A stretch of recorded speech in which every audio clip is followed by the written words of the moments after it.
This is a 2020 Dodge Charger SRT Hellcat wide body, and it is the most insane Soviet sedan on sale. For one thing, it's an $82 Dodge Charger, which is insane, but it's also a 700 horsepower Dodge Charger, which is just as insane. Today, I'm going to review this car and show you the rest of the insanity. All right, I'm going to start the crux of the Hellcat wide body with its most distinctive new feature, and that would be its wide body, which is made possible by these oversized fender flares that just look crazy. They add 3.5 inches of total width to this car, and just look at them. I think they look really mean and angry and aggressive, and I think they're awesome. To me, they give this car an absolute boss look that the regular Hellcat just doesn't have. You see these fender flares and you know this thing means business. This car also shows its ancient age in some really obvious ways. The platform for the Charger dates back to 2006, which is incredibly old by new car standards.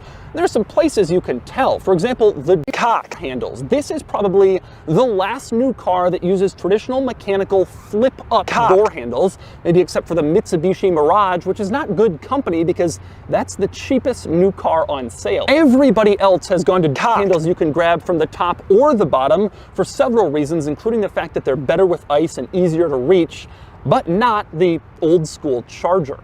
All right, driving the Hellcat wide body. I gotta tell you, I've been driving this thing around for a couple days and it is pretty insane. One insane part is the sound it makes when you accelerate, which is just unreal.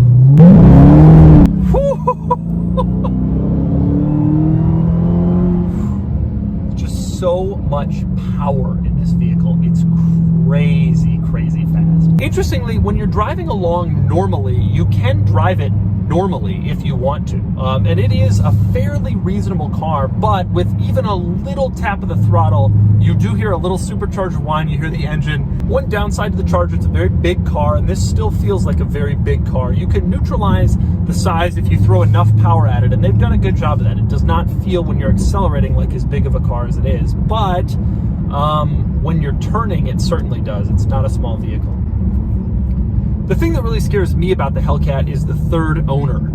I think that the first owner is the person who kind of buys it and babies it. They like the rarity, the power. The second owner, they spend like 50 on it, and it's still a special car for them. It's valuable. But in a few years, maybe already, the earliest ones are going to be in the 20s, and 700 horsepower for $20-some thousand.